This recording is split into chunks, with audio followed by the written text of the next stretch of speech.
Did you ever think, wow, politics, that's a great option? No. No, not at all. My life has taken me places that I would never have imagined as a child.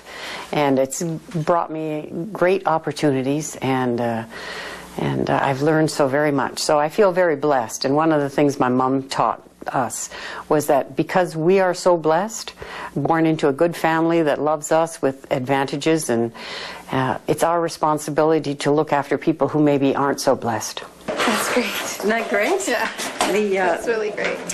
This was at the Point, which is our little pub up in Constance Bay. And they just in the fall they found out who I was, that I was the Liberal candidate. But we made so many friends. And at the Point one night there was two of the more established members of the Constance Bay community, and they were, one of them was teasing the other one. He said, "She's one of us. You're going to have to vote Liberal now." And he goes, "I'll vote Liberal when pigs fly."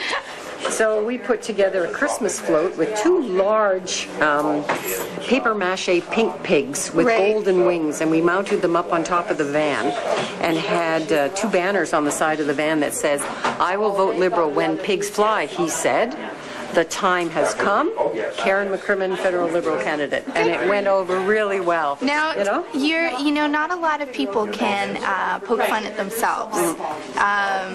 So you obviously have that ability. Oh, absolutely. And you have to, right? Yeah. If you don't have a sense of humor in life, life is going to be tough. Sure. So. Now, the other thing about it is that it's not just in this case that the pig is flying. You have a flying background. Yeah, I mean, you are a decorated former member of our military, and you were the first woman to command an Air Force squadron. That's right. That's a pretty incredible background to be bringing to this job. It was a privilege to do that kind of work, and it was an honor to take Canada's contribution to the world, to be part of that, of what we can offer to the world. And I look back on those days as preparation from where I am today. It's amazing how much of the work I did in the past really applies to today. Building a team, working together, working through problems, collaborative effort. How did you get into the military? On a dare. Really? On a dare.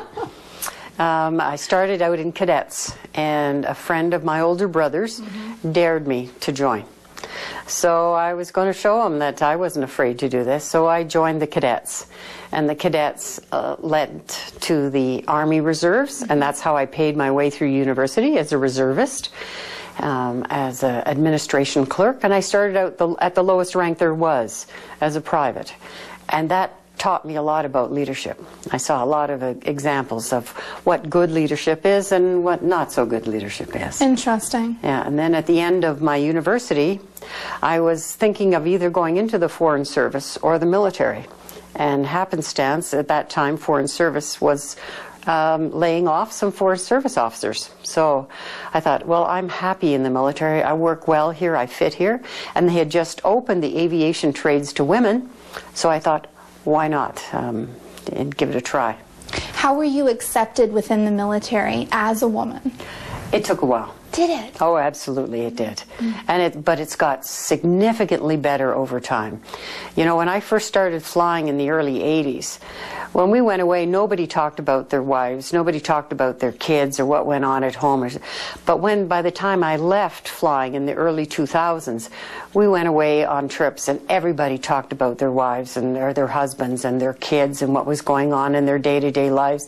It had become, really, I think, women humanized it, brought that other aspect to it, and say that there's more than just your military life. It includes your family and your greater community. I want to talk about that aspect of kids, because here you are serving in a really busy role that takes you out of the country for extended periods of time, and yet you still managed to take on the responsibility of parenting two children. What was that like for you? It was very challenging, and what I had to do was prioritize things. And how I had it in my mind is that, especially when I was a squadron commander, I would do the leadership things first, the things that at the squadron required my attention. If it was a leadership issue, it went to the top of the pile. My family came next. And then management issues, the paperwork, all that that came third. So that's the general guideline I used to use. I'll tell you a story. The day I left being the squadron commander of 429 Squadron, we went home after the ceremony and the squadron had been handed over, and my daughter was 10 years old at the time, and she came and kind of sat down on my lap and put her arm around my shoulders, and she said to me, "Mom, you know what? I really liked being a member of 429 Squadron, but I'm glad you're just my mom now." Oh, isn't that something? She got it. She got it. So.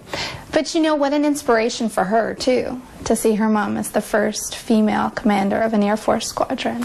But she also knows that there were sacrifices. Right. You know, they did make sacrifices. I wasn't always there on birthdays, and I tried my very best, and I worked hard at it.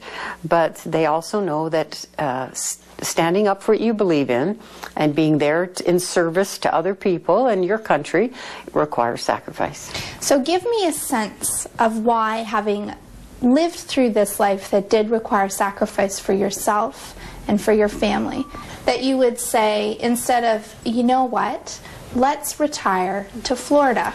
Instead, you're saying, let's run for office. Yes. Why make that decision?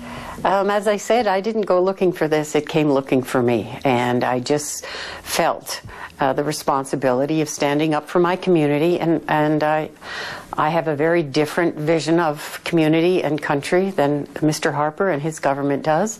And it came to the point that I didn't want to be looking in 5 years from now, to be looking back and saying, I could have done something, but I didn't. Mm. You know, it is all about people, right? That's what politics should be. It should be about people and about what we do together. So I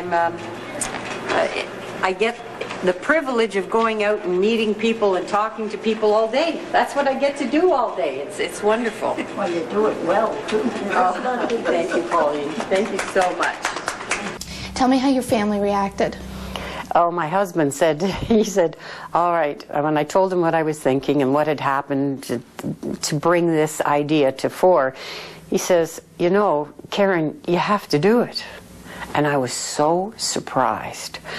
I said, do you understand what kind of sacrifice this is, what this is going to mean for our life? And he goes, Karen, I don't want to be listening to you when you're 80 saying, I coulda, woulda, shoulda. So he knows you pretty well. He knows me pretty well, and he's always been my biggest fan. Jim, nice to meet you. Nice to meet you. Jean Fillmore. Jean? Yes. Karen, very nice to meet you. Thank you for coming out So today. nice to see you. It's my pleasure to be Good. here. It's Wonderful. my honor to be here. Have you encountered any pushback because you're a woman? No, not really. No, I haven't. No, I think once I explain to people what I'm trying to do and what I'm offering for my community, I want to be an advocate, I want to be an ally, I have lots of skills and talent and energy to offer in service to my community and my country. And people say, okay, we buy that. Absolutely. And so how long have you been here?